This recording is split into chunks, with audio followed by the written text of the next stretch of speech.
Tayo pa, pasaway eh. Hindi naman tayo palagi eh. Hindi palagi, paminsan-minsan lang. Minsan lang. Basta seryoso lang tayo to sa asawa talaga. Pangit yung ano. Uy, mostly sa babaero, hindi talaga mang-iwan ng asawa yan. Oo. Yung mga hindi babaero minsan lang, yun ang mang-iwan kasi kapag makikita ng iba doon, magsiseryoso, iwan yung asawa. Mostly yung mga ano ko. Buti nga lang ako no. Oo. Babaero ko.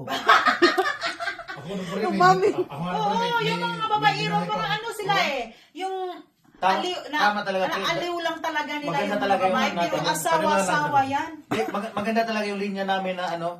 Naging babaero kami nung kabataan namin. Oo. Kasi hindi ka talaga kayo mag-iwan ng Oo. asawa talaga.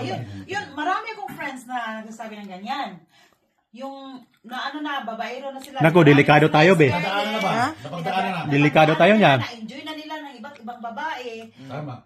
Pero pag sa asawa nila, hindi talaga nila. Totoo talaga yan, Day. Kasi Oo. ngayon nararamdaman ko nga, yung uli ko ngayong asawa, yung ano ko ngayon, asawa ko ngayon. Mm.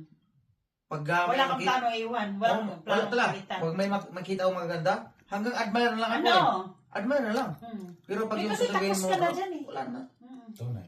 Yan, tapos sabihin mo, sa dinamidahi pa naman ng babae na encounter mo. Mm. Tapos, saan ka pa ba makahanap ng gaya ng asawa mo ngayon? Yun ang Tunay.